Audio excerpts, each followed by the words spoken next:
बच्चे पार्ट 1 में पढ़ा था हमने प्रेजेंट टेंस, ठीक है। अब पार्ट 2 में पढ़ेंगे हम पास्ट टेंस। तो पास्ट के भी बच्चे हमारे 4 पार्ट होते हैं, past indefinite, past continuous, past perfect continuous, ठीक है बच्चे। पास्ट इंडेफिनिट में कार्य हुआ था या होता था, और बच्चे यहाँ हम यूज़ करते हैं second form of verb. Structure क्या होता है बच्चे, सबसे पहले subject, then second form of verb, then object. देखो, आई वेंट टू स्कूल, इसकी हिंदी है मैं स्कूल गया था या गई थी। वी प्लेड क्रिकेट, हम क्रिकेट खेले थे। ही टोल्ड अ लाई, उसने झूठ बोला था। तो बच्चे ही क्या हमारा सब्जेक्ट, बच्चे ही है हमारा सब्जेक्ट, ये टोल्ड हमारी वर्ब है, और अ लाई क्या है हमारा ऑब्जेक्ट। तो subject, second form of verb and object, ठीक है बच्चे। ये इसका स्ट्रक्चर होता है। कोई हेल्पिंग वर्ब यूज़ नहीं करते इसमें, वॉज वर्ब वगैरह, ठीक है। सबसे पहले हमारा subject, then verb, then object, ठीक है बच्चे। यहाँ कार्य हुआ था। पास्ट कॉन्टिन्यूस में बच्चे कार्य हो रहा था। सबसे पहले क्या आएगा, subject, then helping verb was verb, then first form of verb, then ING, then object. देखो, I was going to school, तो वॉज का मतलब क्या होता है बच्चे, था, ठीक है। मैं स्कूल जा रहा था। अगर हम यहाँ इज यूज़ कर लेंगे तो जा रहा हूँ। वी वर प्लेइंग क्रिकेट, वर बच्चे वर यूज़ करते हैं प्लूरल सब्जेक्ट के साथ। वी, हम, वी क्या बच्चे, plural subject. We were playing cricket, हम क्रिकेट खेल रहे थे। और वर्क को अगर हम रिप्लेस कर देंगे आर से, तो वी आर प्लेइंग क्रिकेट हो जाएगा, हम क्रिकेट खेल रहे हैं। बट हम पास्ट पढ़ रहे हैं, ठीक है बच्चे। तो वी वर प्लेइंग क्रिकेट, हम क्रिकेट खेल रहे थे। ही वॉज टेलिंग अ लाई, वह झूठ बोल रहा था। ही हमारा सब्जेक्ट हो गया, वॉज हमारी हेल्पिंग वर्ब, टेलिंग हमारी मेन वर्ब, और अ लाई क्या हो गया हमारा ऑब्जेक्ट, ठीक है बच्चे। पास्ट परफेक्ट में क्या होता है बच्चे, कार्य हो चुका था। इसमें सबसे पहले क्या आता है, subject, then had, then third form of verb, then object. I had gone to school, तो बच्चे ये मैंने पहली वीडियो में भी आपको बताया था, प्रेजेंट परफेक्ट हो, पास्ट परफेक्ट हो या फ्यूचर परफेक्ट हो, हमेशा कौन सी फॉर्म आएगी, थर्ड फॉर्म ऑफ वर्ब, ठीक है। V3 हमारी परफेक्ट में आती है, कार्य हो चुका है, हो चुका था या हो चुका होगा, ठीक है। प्रेजेंट में हेल्पिंग वर्ब यूज़ करते हैं हम हैज़ या फिर हैव, और पास्ट में सिंगुलर सब्जेक्ट हो या प्लूरल, दोनों के साथ हैड यूज़ करते हैं। तो I had gone to school, मैं स्कूल जा चुका था। वी हैड प्लेड क्रिकेट, हम क्रिकेट खेल चुके थे। ही हैड टोल्ड अ लाई, वो झूठ बोल चुका था। अब देखते हैं बच्चे, पास्ट परफेक्ट कॉन्टिन्यूस, कार्य कुछ समय से हो रहा था। Subject plus had plus been plus V1 plus ING plus object plus since या फॉर प्लस टाइम, ठीक है। आई हैड बीन, आई हो गया हमारा subject, had helping verb, been first form of verb क्या हो गया हमारी स्टडी, उसके साथ ING। In the school for 5 years, मैं इस स्कूल में 5 साल से पढ़ रहा था। नेक्स्ट बच्चे, we had been playing football for 2 hours, मैं 2 घंटे से हम 2 घंटे से फुटबॉल खेल रहे थे। वी है ना, तो हम 2 घंटे से फुटबॉल खेल रहे थे। अब बच्चे हमारा पास्ट कंप्लीट हो जाता है। अब देखेंगे हम फ्यूचर टेंस। तो सेम हमारा फ्यूचर में भी 4 पार्ट होते हैं, टोटल हमारे बनते हैं बच्चे 12 सेंटेंस बनते हैं हमारे। 4 तो बनते हैं बच्चे हमारे प्रेजेंट के, 4 पास्ट के, 4 फ्यूचर के, तो टोटल ऐसे हमारे 12 हो जाते हैं। फ्यूचर इंडेफिनिट में कार्य होगा बच्चे, सब्जेक्ट, हेल्पिंग वर्ब यूज़ करेंगे हम विल या फिर सेल। फर्स्ट पर्सन आई और वी के साथ हम क्या यूज़ करते हैं बच्चे, सेल। बाकी अदर्स के साथ हम क्या यूज़ करते हैं, विल, ठीक है।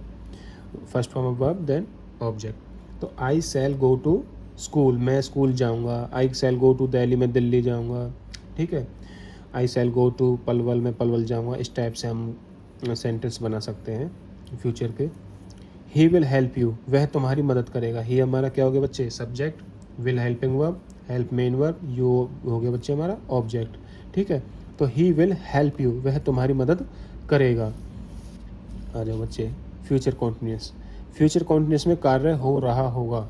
सबसे पहले सब्जेक्ट, फिर helping verb will shall plus be plus first form of verb, then ING, then object. I shall be going to school, मैं स्कूल जा रहा हूँगा। He will be playing football, वह फुटबॉल खेल रहा होगा, ठीक है बच्चे। फ्यूचर परफेक्ट, कार्य हो चुका होगा, आपका जो भी कार्य है वो कंप्लीट हो चुका होगा, ठीक है। इसमें सबसे पहले subject, then will shall, then have, then third form of verb. ये मैंने आपको ऑलरेडी बता चुका हूँ मैं कि हमारा परफेक्ट कोई भी हो, प्रेजेंट परफेक्ट हो, पास्ट परफेक्ट हो या फिर फ्यूचर परफेक्ट हो, थर्ड फॉर्म ऑफ वर्ब हम यूज़ करते हैं। तो I shall have reached Delhi. Reach का मतलब क्या होता है बच्चे? पहुंचना। तो मैं दिल्ली पहुंच चुका हूँगा, ये आपकी V3 है, ये भी V3 है। He will have played football, वो फुटबॉल खेल चुका होगा। ठीक है बच्चे। फ्यूचर परफेक्ट कॉन्टिन्यूस, कार्य कुछ समय से हो रहा होगा, ये इसका स्ट्रक्चर है बच्चे। ठीक है। He will have been sleeping since morning, वह सुबह से सो रहा होगा। ठीक है। They will have been playing football for 2 hours, वो 2 घंटे से फुटबॉल खेल रहे होंगे। ठीक है बच्चे। अब हम थोड़ा एग्जाम्पल देखते हैं इनके सेंटेंस। देखो बच्चे, ये हैं आपके टोटल 12 सेंटेंस जो बनेंगे।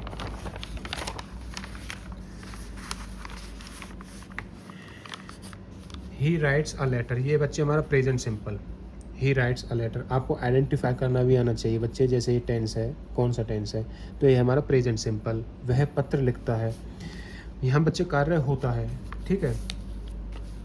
ही इज़ राइटिंग अ लेटर, वह पत्र लिख रहा है। यहाँ बच्चे हमारी हेल्पिंग वर्ब इज़ यूज़ करते हैं हम। मेन वर्ब हमारी ये है राइट, इसके साथ ING। वह पत्र लिख चुका है, बच्चे यहाँ कार्य हो चुका है। He has written a letter, ये प्रेजेंट परफेक्ट है आपका। He has been writing a letter for 10 minutes, वह 10 मिनट से पत्र लिख रहा है, ये बच्चे आपका प्रेजेंट परफेक्ट कॉन्टिन्यूस। तो यहाँ 4 जो ये सेंटेंस है आपके, ये हैं प्रेजेंट के। Present simple, present continuous, present perfect continuous. तो यहाँ आपका प्रेजेंट कंप्लीट हो जाता है। अब इसी सेम सेंटेंस को बच्चे हम चेंज करेंगे पास्ट में। तो जो यहाँ आपने V1 यूज़ की थी, राइट, उसके साथ ऐसे यूज़ किया, यहाँ हम यूज़ करेंगे V2। He wrote a letter, उसने पत्र लिखा था। He was writing a letter, वह पत्र लिख रहा था। He had written a letter, वह पत्र लिख चुका था। ठीक है बच्चे। He had been writing a letter for 10 minutes, वह 10 मिनट से पत्र लिख रहा था। तो ये आपका past simple, past continuous, past perfect continuous, 4 sentence हो गए बच्चे आपके पास्ट के। रिमेनिंग आपके जो ये हैं फ्यूचर के। He will write a letter, वह पत्र लिखेगा, future simple. He will be writing a letter, वह पत्र लिख रहा होगा, future continuous. He will have written a letter, वह पत्र लिख चुका होगा, future perfect. He will have been writing a letter for 10 minutes, future perfect continuous. तो बच्चे आपको ना जैसे एक सेंटेंस में मतलब ये है आपका जैसे प्रेजेंट सिंपल, इसे आपको ना इनमें चेंज करना आना चाहिए। अगर आप कर पाते हो तो मीन्स आप टेंस सीख चुके हो। और एक आपको आइडेंटिफाई करना आना चाहिए, कोई भी एक सेंटेंस है आपको पता होना चाहिए कौन सी मेन वर्ब यूज़ होती है उस सेंटेंस में। जैसे कोई भी एक टेंस है, जैसे आप पास्ट परफेक्ट, तो आपको ये पता होना चाहिए पास्ट परफेक्ट में हेल्पिंग वर्ब क्या यूज़ होती है बच्चे? हैड। और main verb V3, third form of verb. अच्छा, जो आपकी ये V1 होती है बच्चे, इसे बोलते हैं हम प्रेजेंट फॉर्म। V2 को बोलते हैं पास्ट फॉर्म। और बच्चे V3 को क्या बोलते हैं हम? Past participle. ठीक है। तो आपको ये पता होनी चाहिए कौन सी हेल्पिंग वर्ब यूज़ करते हैं हम, कौन सी मेन वर्ब यूज़ करते हैं बच्चे, किस टेंस में कौन सी वर्ब यूज़ होती है। तो जो हमारे ये हैं देखो 9 to 12, इनमें बच्चे क्या यूज़ हुआ है? विल या फिर होता है सेल। तो इनसे हम आइडेंटिफाई कर लेते हैं ये हमारा फ्यूचर का है। ठीक है। फिर ING भी है, तो future continuous, future perfect continuous में हैव भी होगा, बीन भी होगा। ठीक है। तो आपको आइडेंटिफाई करने आने चाहिए कि कोई भी एक सेंटेंस है उस कौन से टेंस का है। ठीक है। कौन सी मेन वर्ब यूज़ करते हैं हम और कौन सी हेल्पिंग वर्ब। Thank you.